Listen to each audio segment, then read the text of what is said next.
La serrure magnétique des portes principales en verre de Sentinel Cryptographie clignota d'un rouge dur et implacable.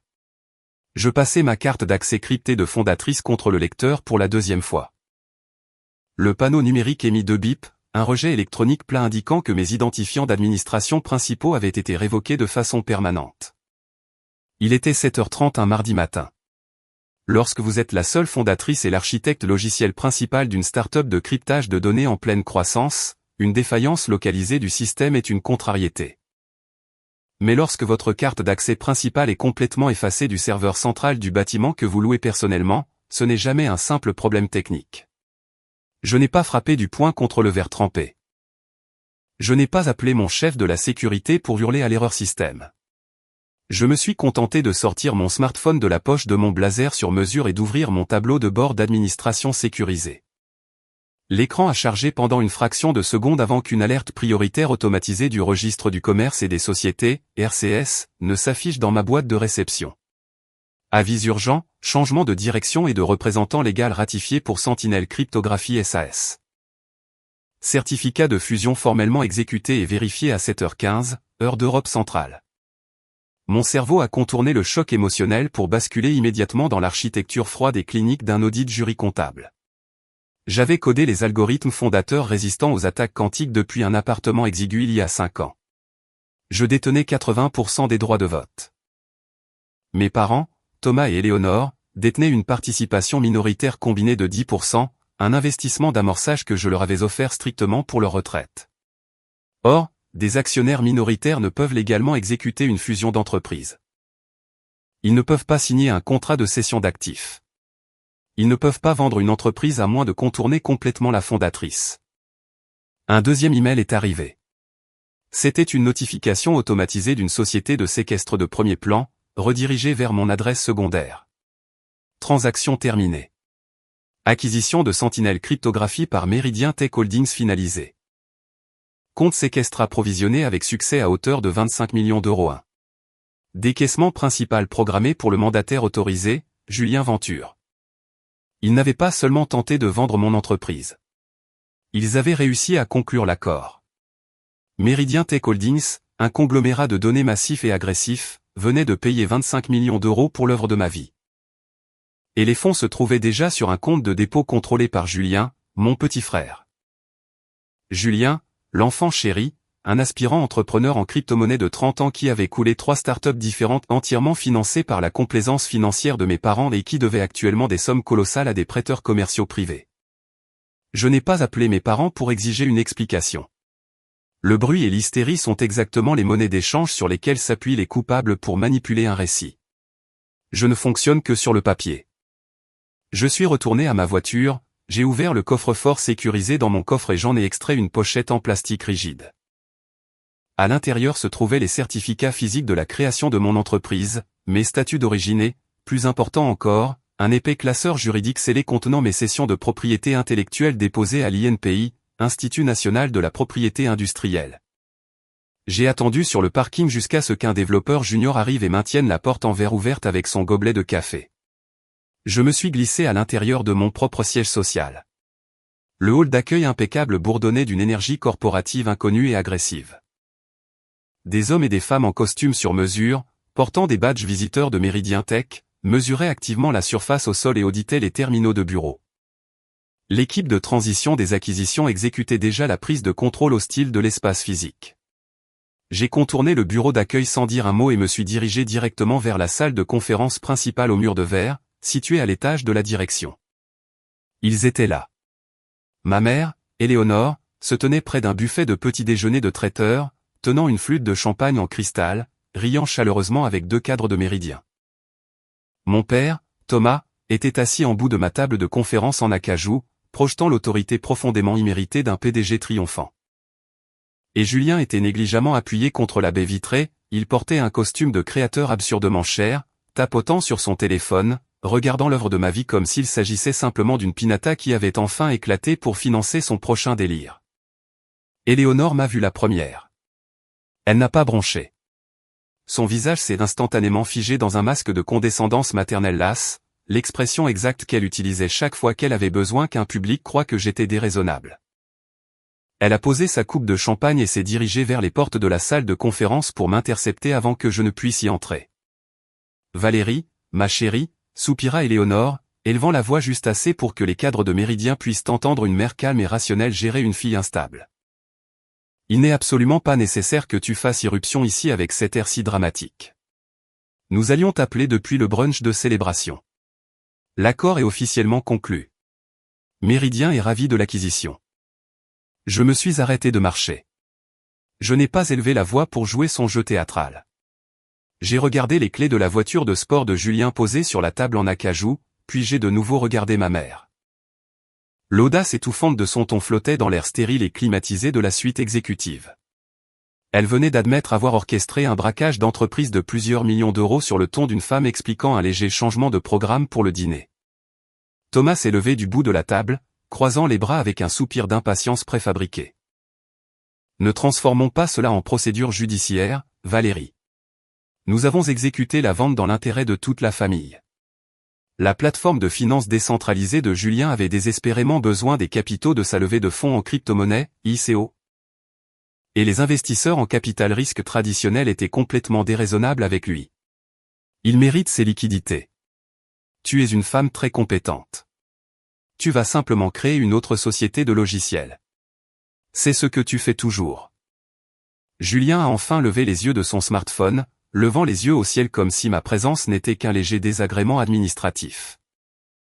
Honnêtement, Valérie. Tu t'accrochais beaucoup trop à tes parts. Le rachat par Méridien a offert une prime massive. J'ai besoin de ce capital pour développer ma plateforme. C'est un investissement familial. Je ne sais pas pourquoi tu es si sur la défensive et égoïste au sujet d'une simple stratégie de sortie. Il croyait réellement que le fait de partager le même sang leur accordait une immunité absolue contre la fraude d'entreprises nationales. Il pensait que mon entreprise technologique à 25 millions d'euros n'était qu'une tirelire familiale commune qu'il pouvait fracasser pour couvrir les échecs de Julien. Comment avez-vous exactement contourné le consentement de l'actionnaire principal, Thomas, ai-je demandé, ma voix aussi plate et lourde qu'une porte de chambre forte. Je détiens 80% des droits de vote. Je n'ai pas signé de contrat de cession d'actifs. Thomas a offert un sourire froid et condescendant. Il a glissé la main dans la veste de son costume sur mesure et en a sorti un document plié, imprimé sur un épais papier juridique. Tu penses que nous aurions entamé une négociation d'acquisition de 6 mois sans filet de sécurité, a murmuré Thomas, baissant la voix pour que les cadres de Méridien ne l'entendent pas. Tu as signé une procuration opérationnelle globale lors de la levée de fonds de série A, il y a environ 3 ans. Nous l'avons simplement activée en raison de ton épuisement professionnel extrême. Et nous avons utilisé tes identifiants de signature électronique DocuSign pour finaliser le transfert pendant que tu étais injoignable, à cette conférence de développeurs le week-end dernier. Je n'ai pas cligné des yeux. Mon esprit a simplement accéléré. Ils n'avaient pas seulement contourné un vote du conseil d'administration. Ils avaient commis une fraude bancaire nationale et une usurpation d'identité pour falsifier numériquement ma signature sur une acquisition de 25 millions d'euros. J'ai regardé complètement au-delà de mon père. Assis à l'autre bout de la table en acajou se trouvait un homme vif, ne souriant pas, approchant la cinquantaine, qui examinait méthodiquement une épaisse pile de contrats imprimés. Ce n'était pas un responsable de transition. C'était David Leroux, l'avocat principal en fusion-acquisition pour Méridien Tech Holdings, l'homme qui avait réellement autorisé le virement de 25 millions d'euros. Je suis passé devant mes parents sans dire un seul mot et me suis avancé directement vers David Leroux. Maître Leroux, ai-je dit, ma voix portant clairement à travers le silence soudain de la salle de conférence. Qu'est-ce que Méridien Tech a exactement acheté ce matin pour 25 millions d'euros? David Leroux a levé les yeux de ses documents, les sourcils légèrement froncés face à mon ton froid et procédural. Nous avons acheté 100% des actions en circulation, des actifs numériques et de l'infrastructure physique de Sentinel Cryptographie SAS. Mademoiselle Valérie, le transfert fiduciaire a déjà été validé. J'ai dézippé ma pochette en plastique rigide et posé mon permis de conduire à plat sur l'acajou poli. Je suis Valérie, la fondatrice principale et l'unique ingénieur de Sentinel Cryptographie, ai-je déclaré clairement. Je veux que vous ouvriez le contrat de cession d'actifs signé sur votre terminal, et je veux que vous affichiez l'annexe des actifs de propriété intellectuelle. David a hésité une fraction de seconde, son instinct d'avocat d'affaires détectant soudain un passif massif et invisible dans la pièce. Il a tapé sur sa barre d'espace, sortant son ordinateur portable crypté du mode veille. Il a cliqué sur un onglet sécurisé. Il a fait défiler le cadre juridique dense du document de fusion jusqu'à atteindre l'annexe finale, la liste des éléments de propriété intellectuelle, l'élément vital de toute acquisition technologique. Maintenant, ai-je ordonné calmement, ouvrez le registre numérique de l'Institut national de la propriété industrielle. Cherchez les brevets principaux de cryptage quantique qui font fonctionner le logiciel. Montrez-moi le transfert de propriété intellectuelle. David a tapoté sur son clavier, affichant la base de données nationale. Il a saisi les numéros d'enregistrement des brevets principaux répertoriés dans le contrat et a appuyé sur Entrée. L'écran a chargé pendant une fraction de seconde. David a fixé le résultat. L'attitude raffinée et imposante d'un avocat d'affaires chevronné s'est évaporée instantanément. Il s'est figé, sa main planant, totalement immobile, au-dessus de sa souris d'ordinateur. Il a lentement tourné l'écran de l'ordinateur portable vers moi, les yeux écarquillés par une terreur institutionnelle absolue. Mademoiselle Valérie, murmura David, le silence dans la salle de conférence devenant soudainement suffocant. Le registre de l'INPI indique que Sentinel Cryptographie SAS ne possède pas un seul brevet propriétaire de cryptage quantique, droit d'auteur algorithmique ou clé cryptographique. David Leroux a terminé, sa voix tombant dans un râle creux et haletant, complètement dépourvu de sa cadence corporative polie habituelle. Il fixait la base de données nationale brillante sur son écran, ses yeux parcourant frénétiquement les champs d'enregistrement. Le bénéficiaire légal figurant sur le registre de l'Institut national de la propriété industrielle n'était pas l'entité corporative que son conglomérat venait de payer 25 millions d'euros pour acquérir. C'était mon nom personnel. C'est exact, ai-je déclaré, ma voix tranchant le lourd silence avec une précision sans faille et posée. Je suis l'unique inventrice et architecte de ce logiciel. J'ai déposé les brevets fondateurs et enregistré la propriété intellectuelle de base sous mon propre nom 2 ans avant que Sentinel Cryptographie ne soit formellement constituée. Je n'ai jamais cédé la propriété intellectuelle à la société.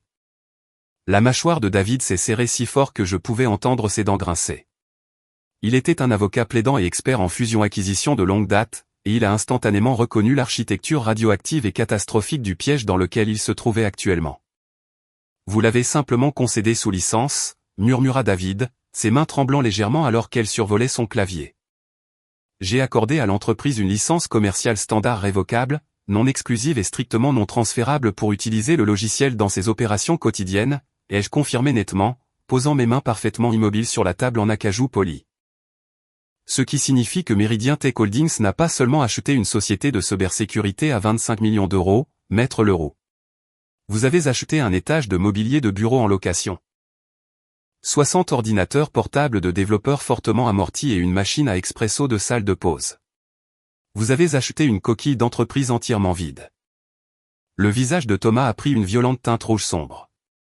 Son instinct de survie s'est enclenché et il a immédiatement essayé de réorienter son récit, tentant désespérément de sauver son braquage par le seul volume de sa voix et l'intimidation patriarcale. C'est un non-sens technique absolu, a crié Thomas en abattant sa main sur la table en acajou, et essayant de reprendre le contrôle de la pièce par la force. Nous avons vendu l'entreprise entière. Le code se trouve physiquement sur les serveurs locaux juste au bout du couloir. Nous possédons les serveurs physiques. Ce qui signifie que Méridien possède le produit. Valérie essaie juste de compliquer un accord finalisé par pure méchanceté. David Leroux a lentement levé les yeux de son ordinateur portable. Il n'a pas regardé mon père avec le respect déférent d'un acheteur d'entreprise. Il l'a regardé avec un dégoût absolu et sans filtre. Êtes-vous fonctionnellement analphabète, Thomas, a sifflé David, sa voix vibrant d'une fureur corporative soudaine et létale. Avoir le code physique sur un serveur sans la licence de brevet national ne fait pas de Méridien le propriétaire. Cela fait de nous des participants actifs à un vol massif de propriété intellectuelle d'entreprise. Si mon équipe de transition technique démarre ses serveurs en ce moment même. Meridian Tech Holdings sera instantanément responsable de milliards d'euros pour violation de droits d'auteur et de brevets. Éléonore a poussé un hoquet brusque et haletant, et la flûte de champagne en cristal a glissé d'entre ses doigts manucurés, frappant le plancher en bois dur avec un fracas aigu et résonnant. La matriarche condescendante qui venait de qualifier mon arrivée de dramatique s'est complètement dissoute dans une terreur paralysée. Julien s'est enfin décollé de la baie vitrée. Son costume de créateur paraissait soudain totalement absurde sur sa silhouette. Il s'est avancé, ses yeux passant frénétiquement du registre national sur l'ordinateur portable à ses parents. « Attendez, attendez, attendez », a balbutié Julien, la voix fluette, fébrile, et dépourvue de son arrogance habituelle d'enfant gâté. « Les 25 millions d'euros sont déjà sur le compte de ma société holding. Le transfert fiduciaire de Méridien a été validé il y a exactement 45 minutes. Vous ne pouvez pas annuler un virement commercial finalisé. L'accord est conclu. » J'ai tourné toute mon attention vers mon petit frère. Je n'ai pas élevé la voix. J'ai simplement laissé le poids massif du système judiciaire étouffer l'oxygène de ses poumons. L'accord a été exécuté sur la base de déclarations et de garanties frauduleuses, Julien, ai-je expliqué, énumérant les faits comme si je lisais une liste de courses à un inconnu. Tes parents ont signé un contrat de cession d'actifs contenant une liste formelle d'actifs, jurant sous peine de parjure qu'ils possédaient un titre clair et libre de tout droit sur une propriété intellectuelle qu'ils n'ont jamais légalement possédée. J'ai regardé à nouveau l'avocat principal. Comment ont-ils exactement passé votre vérification préalable initiale de propriété intellectuelle, David? Je suppose qu'ils ont téléchargé des documents dans la data room sécurisée de Méridien pendant la phase d'audit. David a dégluti difficilement, luisant de sueur froide. Il a tapé furieusement pour accéder à la data room cryptée des fusions-acquisitions. Thomas a téléchargé un document de cession d'invention de l'INPI certifié numériquement pendant la phase de découverte. C'était un formulaire officiel de transfert national prouvant que vous aviez définitivement cédé tous vos brevets personnels à l'entreprise il y a 3 ans. J'ai dézippé ma chemise en plastique rigide une deuxième fois. J'ai sorti un lourd document filigrané portant un sceau bleu en relief et je l'ai posé à plat sur la table en acajou, juste à côté de mon permis de conduire. Il s'agit d'un extrait de titre certifié provenant directement du registre de l'INPI, imprimé hier après-midi, ai-je déclaré calmement. Je n'ai jamais transféré les brevets. Thomas et Éléonore ont fabriqué un document de cession de propriété intellectuelle. Ils ont falsifié un sceau de l'État français et ma signature pour tromper votre équipe MEA afin qu'elle autorise le virement de 25 millions d'euros. Le bourdonnement ambiant de la climatisation centrale était le seul bruit dans la salle de conférence. David Leroux est devenu complètement pâle. L'avocat d'affaires policé a disparu, remplacé instantanément par un homme contemplant la destruction absolue de sa propre carrière et la réalité terrifiante et immédiate d'un crime financier majeur. Ce n'est pas un simple litige contractuel, a murmuré David, la voix tremblant violemment alors qu'il fixait les documents falsifiés. C'est un délit pénal de la plus haute gravité. C'est de la fraude bancaire, de la fraude en valeurs mobilières, et la falsification numérique de documents officiels de l'État. La poitrine de Julien a commencé à se soulever visiblement. La réalité de la limite judiciaire venait enfin de briser son illusion. Il n'était pas dans un incubateur de finances décentralisées à la mode où il pouvait se sortir d'un mauvais investissement grâce à un bon discours. Il se tenait à l'épicentre d'une scène de crime financier de 25 millions d'euros. David n'a pas attendu que mes parents offrent une autre excuse pathétique. Il a saisi son smartphone sur la table, composant le numéro de sa principale liaison bancaire d'entreprise avec une rapidité brutale. Je verrouille la trésorerie de l'entreprise Méridien, a annoncé David d'une voix nette, les yeux fixés sur Julien. Et j'initie un rappel pour fraude bancaire de niveau 4 sur le compte séquestre principal immédiatement. Ces 25 millions d'euros vont être gelés avant même que vous puissiez vous connecter à votre portail.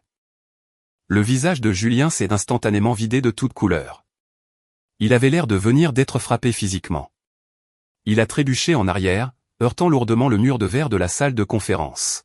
« Ah, vous ne pouvez pas geler le compte séquestre », a murmuré Julien, la voix se brisant en un coassement aigu et pathétique. David a cessé de composer le numéro, son pouce planant au-dessus de l'écran. « Pardon ? Vous ne pouvez pas geler le compte séquestre de la holding, a répété Julien, des larmes de panique absolue et sans filtre débordant soudainement sur ses lunettes de créateur onéreuses. Parce que les 25 millions d'euros, ils ne sont plus sur le compte bancaire commercial. Que voulez-vous dire par les 25 millions d'euros ne sont plus sur le compte commercial de la holding, Julien, a demandé David Leroux, sa voix tombant dans un murmure sombre et tranchant comme un rasoir. Il ne parlait plus comme un acheteur d'entreprise négociant un détail mineur de conclusion. Il était un avocat plaidant vétéran en MEA regardant dans l'abîme d'une fuite massive de capitaux. La poitrine de Julien se soulevait de manière audible, son instinct de survie complètement submergé par la gravité écrasante de la pièce. Il a regardé ses parents, les yeux écarquillés, implorant le sauvetage complaisant qu'ils avaient toujours fourni. Mais Thomas et Éléonore étaient complètement paralysés, luisants de sueur froide, regardant le piège de la justice se refermer sur leur enfant chéri. Je devais sécuriser la levée de fonds en crypto-monnaie pour ma plateforme de finances décentralisée immédiatement, a balbutié Julien, la voix fluette, fébrile et vibrant d'une panique sans filtre. J'avais un trou de liquidité massif avec mes premiers investisseurs. À la seconde où le virement de Méridien de 25 millions a été validé sur la société holding à 7h15 ce matin, j'ai exécuté un virement irrévocable. La mâchoire de David s'est serrée si violemment que je pouvais entendre ses dents grincer. Vous avez exécuté un transfert irrévocable de 25 millions d'euros dans les 45 minutes suivant la signature. Où avez-vous dirigé le capital, Julien? Je ne l'ai pas laissé dans le système bancaire traditionnel, murmura Julien, les mots se coinçant douloureusement dans sa gorge alors qu'il prenait conscience de l'ampleur absolue de ses actes. Les banques commerciales imposent des blocages arbitraires lors d'événements de liquidité massifs. J'ai acheminé la totalité du capital via une plateforme d'échange de crypto-monnaies institutionnelle à haute vitesse. J'ai converti la monnaie fiduciaire en stablecoins offshore non réglementés. J'ai transféré les portefeuilles à mes créanciers privés pour combler mes appels de marge. Le bourdonnement ambiant et poli de la climatisation centrale était le seul son dans la suite exécutive stérile. Le silence était dense, lourd et absolu. Julien n'avait pas seulement volé 25 millions d'euros. Il avait pris un virement d'acquisition d'entreprise massif, surveillé par les autorités financières, et l'avait instantanément blanchi par le biais d'un échange de crypto-monnaies offshore non réglementées. Anonymisant complètement le capital et le mettant totalement hors de portée des rappels bancaires nationaux standards. Il pensait agir comme un fondateur technologique visionnaire et agressif sécurisant son empire. Il venait en fait de commettre un blanchiment d'argent international et une fraude bancaire massive avant le petit déjeuner. David Leroux n'a pas crié. Il n'a pas frappé du poing sur la table en acajou ni menacé d'un procès au civil. Il a simplement pris son smartphone d'entreprise crypté et a composé un numéro direct sur liste rouge avec une précision mécanique et brutale. C'est David Leroux, avocat principal de Méridien Tech Holdings, a-t-il déclaré calmement dans le combiné, les yeux entièrement fixés sur Julien. Je lance une escalade immédiate de priorité 1 auprès de Tracfin. Je dois signaler un virement d'acquisition frauduleux de 25 millions d'euros qui vient d'être illégalement converti et transféré à l'étranger vers un portefeuille numérique non réglementé. Éléonore a laissé échapper un halètement aigu et coupé de son souffle. La matriarche raffinée et condescendante, qui venait de qualifier mon arrivée de dramatique, s'est complètement brisée en 1 million de morceaux irréparables. Son coûteux tailleur de créateur semblait soudain absurde sur sa silhouette tremblante. Elle a trébuché en avant, ses mains manucurées se tendant désespérément vers l'avocat d'affaires. « Maître Leroux, je vous en prie » a hurlé Éléonore, la voix se brisant en un sanglot aigu qui a résonné sur les murs de verre. « S'il vous plaît, raccrochez. » Julien n'a pas compris la structure juridique. C'est juste un entrepreneur ambitieux.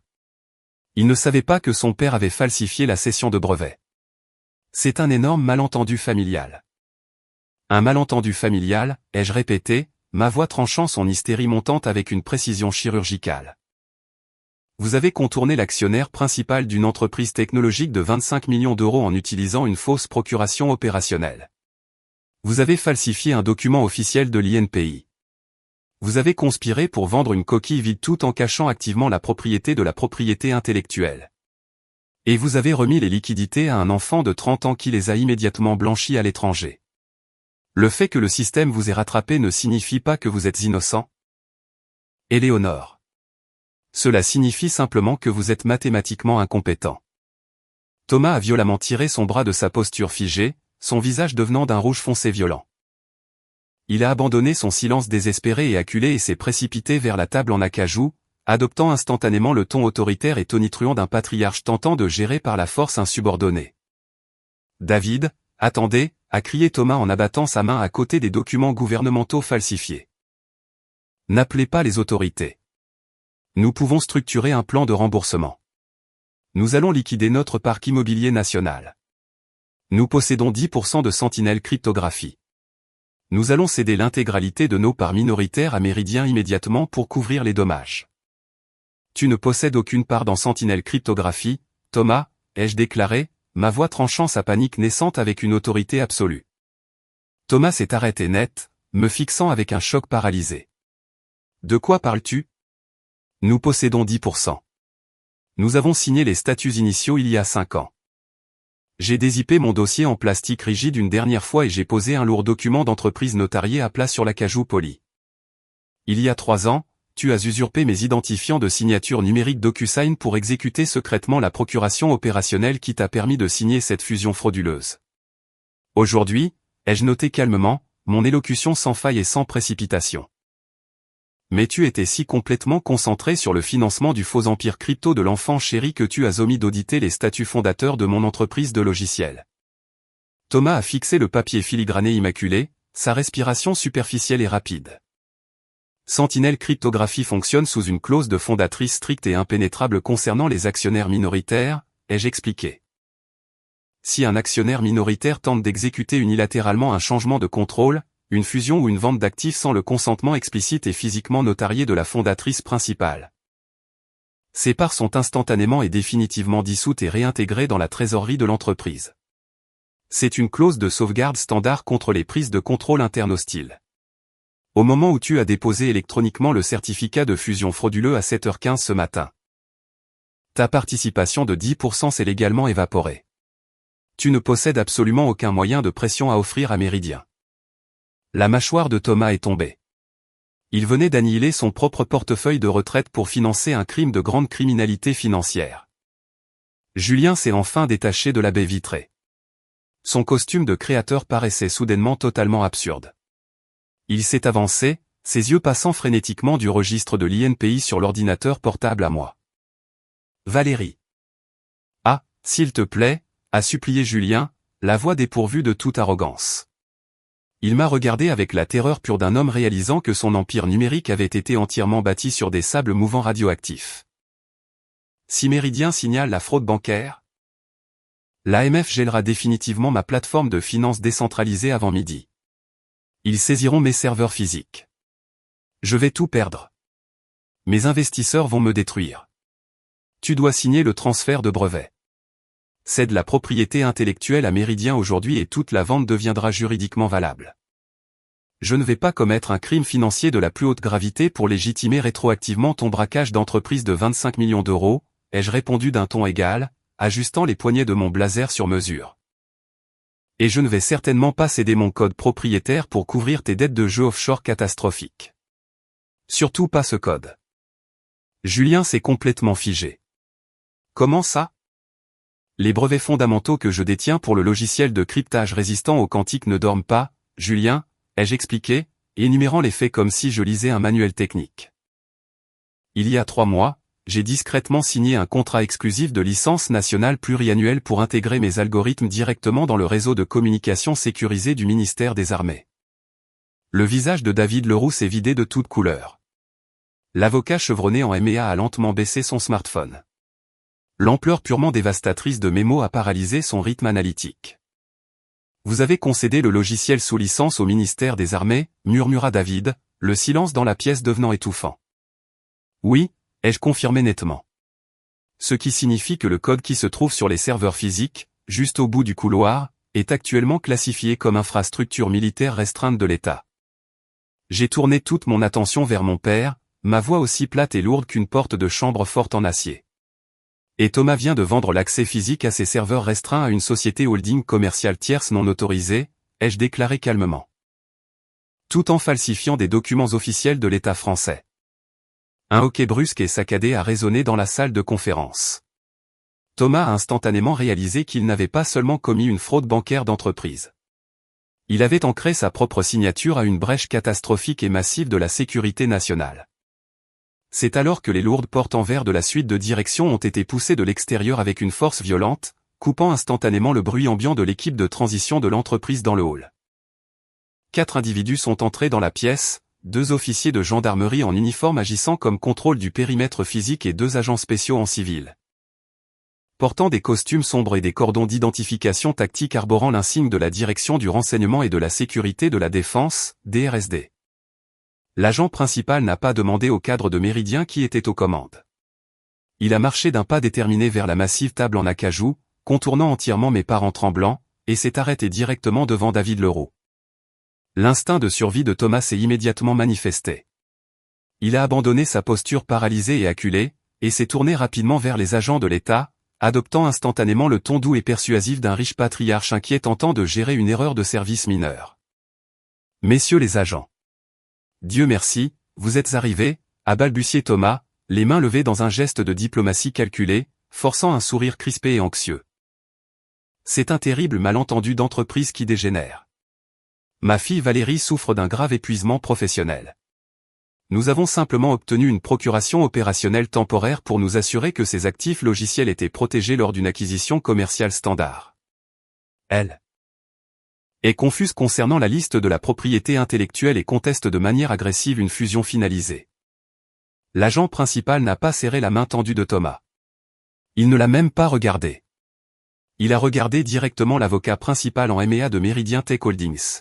« Je suis l'agent spécial Lacroix, du ministère des Armées », a-t-il déclaré, sa voix étant un bourdonnement grave et rocailleux qui exigeait une soumission totale et immédiate dans la pièce. Nous avons reçu une escalade de priorité automatisée du réseau national de communication sécurisé. Corroboré par un rapport numérique direct de fraude déposé par la détentrice principale des brevets concernant le transfert commercial non autorisé d'infrastructures restreintes de niveau militaire. David Leroux se tenait parfaitement immobile, son sang-froid d'entreprise de vétéran se dissolvant complètement en pure préservation institutionnelle. Il se coupait activement de la transaction radioactive en temps réel. « Je suis David Leroux, avocat principal de Meridian Tech Holdings », a répondu David, sa voix résonnant avec une autorité froide et intransigeante. L'homme qui vous parle actuellement vient de présenter une fausse procuration d'entreprise et un document falsifié de l'Institut national de la propriété industrielle pour exécuter illégalement une acquisition de 25 millions d'euros de Sentinel Cryptographie SAS. Meridian ignorait totalement que l'architecture algorithmique principale résidant sur ses serveurs physiques est classée défense. La bouche de Thomas s'ouvrit, mais les mots doux et diplomatiques moururent dans sa gorge. Une teinte grise pâle et maladive lava son visage alors qu'il prenait conscience de l'ampleur absolue du piège. Il ne faisait pas simplement face à une plainte civile de la part d'une fille en colère. Il avait orchestré une fuite de capitaux de 25 millions d'euros impliquant une technologie restreinte de la défense nationale. Je me suis avancé, ajustant les poignets de mon blazer sur mesure. Je n'ai pas élevé la voix pour rivaliser avec les mensonges de mon père, et j'ai simplement tapoté le lourd extrait de titre officiel en filigrane qui reposait sur la table en acajou, à côté de mon permis de conduire. Mon nom est Valérie, ai-je dit calmement. L'annexe de la propriété intellectuelle que mon père a soumise prétend que j'ai formellement cédé tous mes brevets propriétaires à cette coquille vide il y a 3 ans. Ce document certifié est un extrait horodaté du registre de l'INPI prouvant que je suis la seule propriétaire individuelle des algorithmes cryptographiques. Mes parents ont falsifié un sceau de l'État français pour exécuter un braquage d'entreprise. Ce faisant, ils ont tenté d'accorder à une entité commerciale non autorisée l'accès physique aux infrastructures restreintes du ministère des Armées. L'agent Lacroix a baissé les yeux sur les documents physiques et non expurgés de l'entreprise. Il a regardé la session falsifiée de l'État portant l'encre bleue en relief. Il n'avait pas besoin d'une confession en larmes ou d'un effondrement dramatique. Il avait une impossibilité mathématique, géographique et juridique. Il s'est de nouveau tourné vers Thomas. « Monsieur », a dit l'agent, son ton dénué de toute sympathie, sa posture entièrement rigide. Un litige financier familial est une dispute sur des pourcentages de capitaux. Une falsification notariée officielle utilisée pour tenter une acquisition commerciale de 25 millions d'euros de serveurs militaires classifiés est un crime pour atteinte aux intérêts fondamentaux de la nation selon le Code de la défense et une violation active de la loi sur l'espionnage. Éléonore a laissé échapper un halètement perçant et essoufflé. La matriarche condescendante qui m'avait dit que je pouvais simplement créer une autre société de logiciels s'est complètement dissoute dans une terreur absolue. Nous n'avons pas vraiment pris le code physique, a-t-elle hurlé, pointant un doigt tremblant et manucuré vers moi, des larmes ruinant son coûteux maquillage. Le transfert bancaire massif est allé directement à notre fils. Nous ne savions même pas qu'elle avait un contrat militaire. Vous ne pouvez pas nous arrêter pour avoir essayé de sécuriser une simple stratégie de sortie pour notre famille. Madame, a répondu Lacroix, sa posture totalement intransigeante.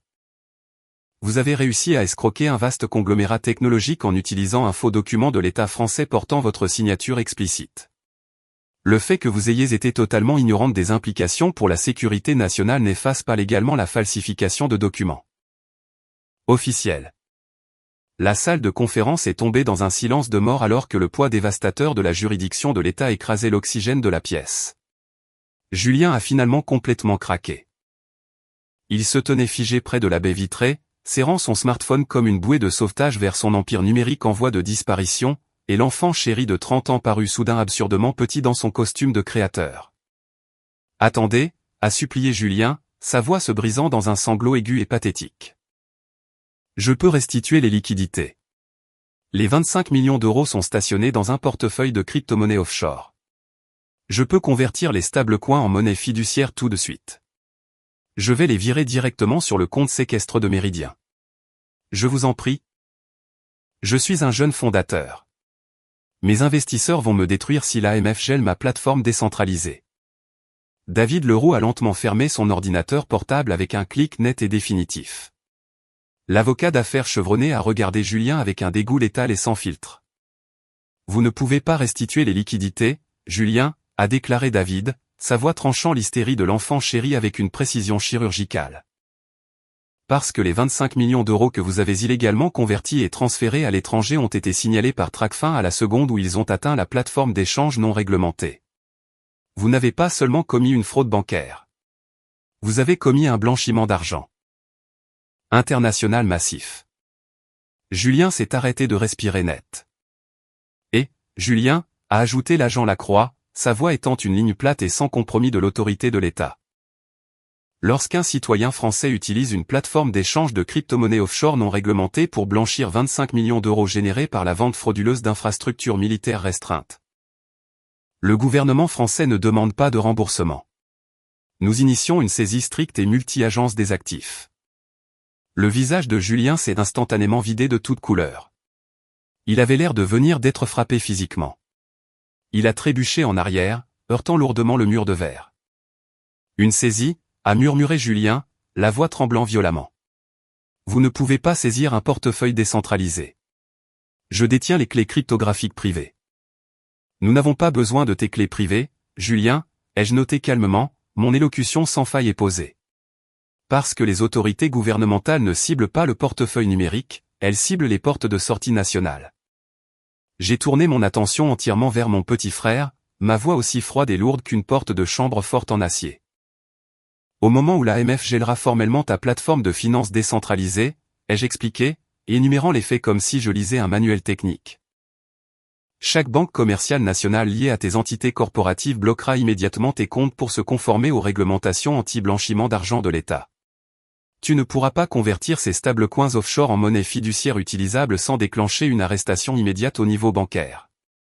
Tu détiens 25 millions d'euros en argent numérique de Monopoly que tu ne pourras jamais toucher légalement. Un hoquet brusque et saccadé a résonné dans la salle de conférence. Julien a instantanément réalisé qu'il n'avait pas seulement volé 25 millions d'euros. Il avait définitivement ancré son propre empire numérique à une scène de crime massive et radioactive. Agent Lacroix, a dit David Leroux distinctement, en pointant les documents gouvernementaux falsifiés reposant sur la table en acajou. Les preuves physiques de falsification officielle sont actuellement en votre possession, et Méridien Tech Holdings porte formellement plainte au plus haut niveau pénal. L'agent Lacroix n'a pas hésité. Il a ramassé le lourd document de cession nationale falsifié et l'a glissé proprement dans une pochette à preuve en plastique rigide. Le bourdonnement ambiant de la salle de conférence d'entreprise s'est entièrement dissipé alors que le véritable poids dévastateur de la juridiction de l'État écrasait l'oxygène restant de la pièce. Il a sorti sans précipitation une paire de lourdes menottes en acier noir mat de sa ceinture tactique et s'est dirigé directement vers Thomas. « Thomas et Éléonore » a déclaré l'agent Lacroix, sa voix étant un bourdonnement grave et rocailleux qui exigeait une soumission totale dans cette suite haut de gamme. Vous êtes en état d'arrestation immédiate pour de multiples chefs d'accusation de fraude bancaire, d'usurpation d'identité, de falsification numérique de documents de l'État français et de violations actives du Code de la défense concernant une infrastructure cryptographique restreinte. Vous avez le droit de garder le silence. Thomas a fait un demi-pas en arrière, luisant d'une sueur froide et pâle. Le patriarche tonitruant et autoritaire qui avait arrogamment tenté de vendre l'œuvre de ma vie a tout simplement flanché. Je suis un éminent investisseur commercial, a-t-il balbutié, regardant les agents comme s'ils avaient oublié sa place dans la société. J'exige le droit immédiat d'appeler mon avocat d'affaires personnel. Vous aurez tout le temps d'appeler votre avocat depuis le centre de détention préventive, Thomas, a dit Lacroix, faisant un geste net pour que les officiers en uniforme s'avancent. Le bruit mécanique du cliquetis des menottes en acier résonnant sur les hauts plafonds acoustiques était le son le plus définitif que j'ai jamais entendu. Éléonore a poussé un cri perçant et essoufflé alors qu'un deuxième officier s'approchait d'elle. Elle ne s'est pas battue. Ses genoux ont simplement lâché complètement, et l'officier a dû la maintenir physiquement debout par les coudes. Son tailleur de créateur sur mesure s'est froissé instantanément, son masque d'arrogance parfaite complètement détruit devant les cadres de Méridien avec qui elle venait de siroter du champagne. Julien a regardé ses parents être physiquement maîtrisés, le visage luisant de sueur froide, tremblant violemment contre la baie vitrée. L'enfant chéri de 30 ans, l'aspirant visionnaire de la finance décentralisée, était entièrement paralysé par la pure terreur de sa propre exposition. Il serrait son smartphone contre sa poitrine, espérant désespérément que son empire numérique l'isolerait d'une manière ou d'une autre de la réalité physique de la pièce. L'agent Lacroix a fait une pause, tournant son regard froid et analytique sur mon jeune frère. Et Julien, a ajouté Lacroix, tirant une deuxième paire de menottes en acier de sa ceinture. Vous êtes en état d'arrestation pour blanchiment d'argent international et réception non autorisée de fonds frauduleux. L'AMF, en coordination avec Tracfin, rédige actuellement un gel complet et multi-agence des actifs ciblant chaque entité financière nationale et offshore liée à votre nom. Non, a hurlé Julien, sa voix se brisant en un sanglot aigu. Il a laissé tomber les clés de sa voiture de sport et son smartphone crypté sur le plancher en acajou. Les 25 millions d'euros sont à l'étranger. Je n'ai pas falsifié les brevets. J'ai juste reçu le virement. Je suis un jeune fondateur de start-up. Et vous les avez blanchis via une plateforme d'échange non réglementée pour échapper à la conformité bancaire nationale, a répondu proprement Lacroix, verrouillant les lourdes menottes autour des poignets tremblants et manucurés de Julien. De plus, vos créanciers privés font actuellement l'objet d'une assignation à comparaître et les comptes de votre société holding nationale sont gelés. Votre start-up est officiellement morte. J'ai regardé les officiers escorter activement mes parents et mon jeune frère hors des lourdes portes en verre et vers l'ascenseur de la direction. Je n'ai pas ressenti de montée émotionnelle soudaine de joie triomphante. J'ai juste ressenti le soulagement silencieux et constant d'un système fermé fonctionnant exactement comme prévu. David Leroux s'est tourné vers moi, son sang-froid de vétéran de l'entreprise revenant lentement maintenant que le passif radioactif avait été physiquement retiré de la pièce. Valérie, a murmuré David, regardant l'extrait de titre officiel certifié reposant toujours sur la table en acajou. L'acquisition par Méridien de Sentinel Cryptographie SAS est officiellement dissoute. Nous rappelons immédiatement notre équipe de transition de votre siège. Le virement de 25 millions d'euros sur le compte séquestre est désormais une perte pour fraude que notre service juridique poursuivra. Agressivement et directement contre les entités offshore de votre frère et les actifs nationaux restants de votre famille pour une restitution maximale. C'est compris, maître Leroux, ai-je répondu d'un ton égal, replaçant mon permis de conduire physique dans ma pochette en plastique rigide et lissant les revers de mon blazer sur mesure. Et les serveurs physiques ? Méridien ne touchera pas à une seule ligne de votre code classifié, a confirmé rapidement David, terrifié à l'idée de déclencher une violation des lois sur la défense nationale. Nous ne voulons absolument rien avoir à faire avec cette infrastructure militaire. Vous avez le contrôle opérationnel complet et libre de votre installation. J'ai hoché la tête une fois, j'ai zippé mon dossier et je suis sorti de la salle de conférence. 3 semaines plus tard, la piste administrative et pénale a finalisé leur ruine systémique absolue. Le parquet national financier n'a pas proposé d'accord pour avoir falsifié des documents de l'INPI afin de vendre des infrastructures militaires classifiées. Thomas et Éléonore ont été formellement inculpés de multiples chefs d'accusation de crimes graves. Les frais d'avocats agressifs requis pour leur éviter la détention provisoire ont complètement siphonné leurs économies de retraite et les ont forcés à liquider rapidement l'intégralité de leur parc immobilier à perte. La plateforme de finances décentralisée de Julien a implosé en moins de 48 heures. Au moment où l'AMF a signalé sa conversion offshore du virement de 25 millions de Méridien comme du blanchiment d'argent actif, chaque banque nationale liée à ses comptes a exécuté un blocage total. Sans accès au système bancaire traditionnel pour sortir ses 25 millions d'euros de stablecoins offshore, ses créanciers privés ont violemment saisi ses prêts sur marge, confisquant ses voitures de sport et son luxueux Penthouse. Il est passé de visionnaire de la tech à un jeune homme de 30 ans terrifié et ruiné, assis dans une cellule de détention, attendant son procès pour blanchiment d'argent international. Méridien Tech Holdings a intenté une action civile dévastatrice contre mes parents pour la fraude de 25 millions d'euros sur le compte séquestre, s'assurant qu'ils passeront le reste de leur vie ensevelis sous une montagne de dettes d'entreprise incontournables. J'ai renvoyé toute l'équipe de transition de Méridien de mon bâtiment physique, j'ai réinitialisé mes identifiants d'administration principaux et j'ai finalisé l'intégration de phase 2 de mes algorithmes cryptographiques dans le réseau de communication sécurisé du ministère des Armées. J'ai déposé une ordonnance d'éloignement permanente et inattaquable contre toute ma famille, et un juge l'a accordée sans la moindre hésitation. Il pensait pouvoir imiter ma signature, voler l'œuvre de ma vie et vendre mon entreprise pour financer les délires de l'enfant chéri. Mais ils ont vendu une coquille vide, oubliant complètement que le vrai pouvoir réside toujours dans la propriété intellectuelle. Et mes brevets étaient à toute épreuve.